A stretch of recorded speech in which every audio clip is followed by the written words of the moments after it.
जे आहेत ते गोरेगाव नेस्को सेंटर या ठिकाणी पोहोचत आहेत। मुख्य म्हणजे 6 खासदार जे आहेत ते ठाकरे गटाची साथ सोडून शिवसेनेमध्ये सामील झालेले आहेत। आज ते या ठिकाणी येणार आहेत का, एकनाथ शिंदे नेमकं काय बोलणार आहेत या सर्व संदर्भात आपल्यासोबत बोलण्यासाठी शिवसेना नेते प्रकाश महाजन सर जोडले गेलेले। सर, स्वागत तुमचं सामटी मराठीमध्ये। काय असं नेमकं होतंय की ठाकरे गटाला गळती लागली आहे, मशालावरती लढलेले खासदार आमदार हे शिवसेनेकडे येतात, शिंदे सेनेकडे येतात, काय नेमकं असं होतंय? ते मूळ घरी वापस येत आहे तो, ते दुसरीकडे कुठं चालले? हेच मूळ जे घर आहे ते निवडणूक लढवण्याच्या आधी त्यांना समजलं नाही का, किंवा आम्ही मशालावरती लढतोय त्याच्याऐवजी आपण धनुष्यबाणावरती लढूया, मूळ घराचं एवढा नंतर काय हे पडतोय? ठाकरेला आणि संजय राऊतला वाईट वाटण्याचं काय कारण आहे? जो त्याने आदर्श घालून दिला त्याचं तर पालन केलं खासदारांनी। 2019ला महायुतीतून तुम्ही निवडून आला, तुम्ही कसं काय महायुतीतून बाजूला झाले? किती पैसे मिळाले, किती मंत्रिपद मिळाले? सुनील राऊतला ते मिळालं नाही, हा गोष्ट वेगळी, ते फ्रस्ट्रेशन आहे संजय राऊतचं। म्हणजे तुम्ही दुसऱ्याचा बोलताय तर लोक तुमच्याकडे बोट दाखवतील ना।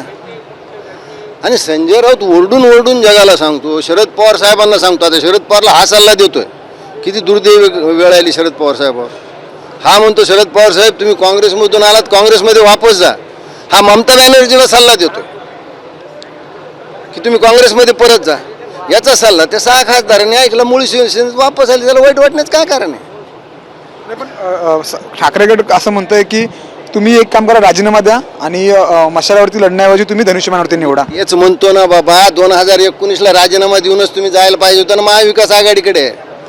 त्यावेळेस नाही का तुम्हाला ही अक्कल आली? आता सुचली काय बुद्धी तुम्हाला? हा, आपल्यावर आलं म्हणजे आरोप होतोय की 25 कोटी देत आहेत, 50 कोटी देत आहेत म्हणून सगळे खासदार सोडून जातात। मोजायला संजय राऊतलाच ठेवलंय। माझ्या प्रश्नाचं संजय राऊतनं उत्तर द्यावं की 2019ला तुला किती पैसे मिळाले उद्धव ठाकरेला महाविकास आघाडीत घेऊन जायला? किती दलाली मारलीस तू, ती सांग। दुसऱ्यानं काय आरोप करतो मूर्खासारखे? यांच्या स्वप्नात ध्यानी मनी चिंती पैसाच आहे, दुसरं काहीच नाही आहे। नाही तर एका पत्रकाराला पत्रकार चाळीस जायची काय गरज होती हो? पत्रकार आहेस ना तू, कर ना आपल्या लेखणीनं काय करायचं ते।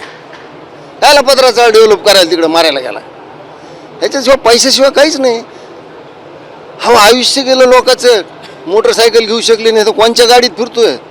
हा पैसा ते 2019 दलालीतून आलेला आहे त्याला। आज एक घटना घडली, आज वर्धापन दिन सोहळा आहे शिवसेनेचा। काळे कपडे जे घालून येत होते त्यांना तिथेच पोलीस अडवत होते आणि तिकडूनच घरी पाठवत होते। कोणाला घाबरतंय शिवसेना नेमकं? नाही हे मला माहित नाही, काय काळे कपडे ते घालून कशाला आले? नाही, काही जे कार्यकर्ते आहेत ना ते आले होते या ठिकाणी आणि त्यांना तिकडे अडवलं पोलिसांनी, सांगितलं एकतर कपडे चेंज करून या, हा जो काळा रंग आहे तो चेंज करून या। कोणाला घाबरते शिवसेना? पोलीस 1857 नियमाप्रमाणे वापरते खरं, म्हणजे एवढ्या सगळ्या पांढऱ्या कपड्यात थोड्या कुणाची नजर लागून काळे असलेत काय बिघडलं नसतं।